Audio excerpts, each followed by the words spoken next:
Go. Imagine, if you will, walking towards your death. You're walking down a sterile hallway, chains at your feet and ankles clanking with every last step that you take. Suddenly, the lights flicker and you know deep down that they're testing the chair that will soon take your life. You swallow down your panic as you take the last few precious steps of your entire existence. Is this any way for a person to live the last few minutes of their life? I think not. Ever since high school, I have crusaded against capital punishment, and for the next few minutes, I will detail for you why I feel that the death penalty is wrong, why it should be repealed, and the benefits of banning it. The American Civil Liberties Union believes that the death penalty inherently violates the cruel and unusual punishment clause of the Constitution.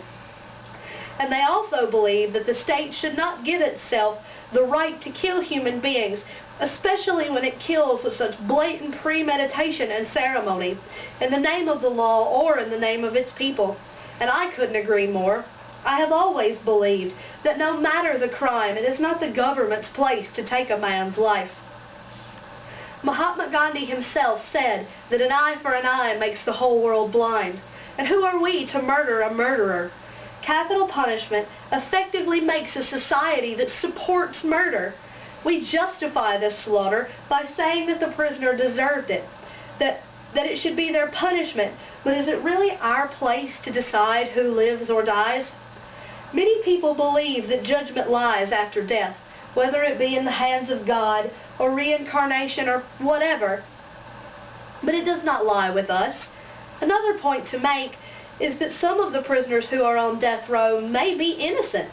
According to the Death Penalty Information Center in Washington, D.C., since 1973, over 130 people on death row have later been exonerated.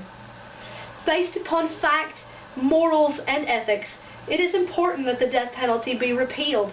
It has already been banned in 15 states, including Alaska, Michigan, Vermont, Massachusetts, and Wisconsin. It is important that we get it banned in the remaining 35 states where it's still legal. The American Civil Liberties Union also says that banning the death penalty would save the government and taxpayers a lot of money and many valuable resources.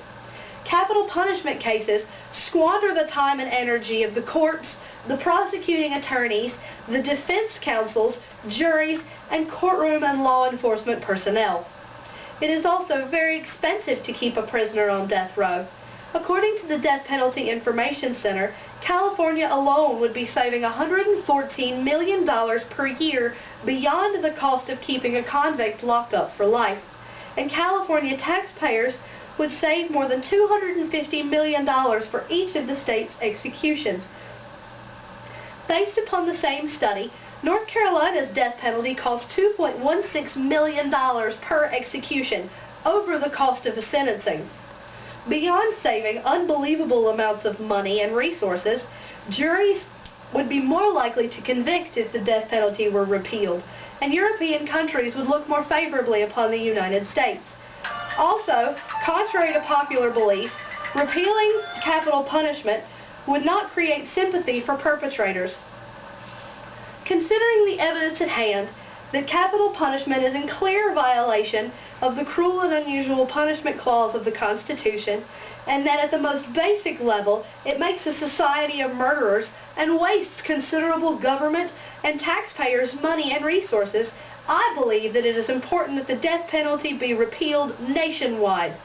I have been outspoken on capital punishment for more than 8 years, and I hope today that I have convinced you of the same. It is important that we contact our local congressmen and senators to spread the word about the injustice of capital punishments. Thank you. Leave it on. Leave it on. Say hey, Mom. Hey. Say hey, Dad. Hey. Here he is.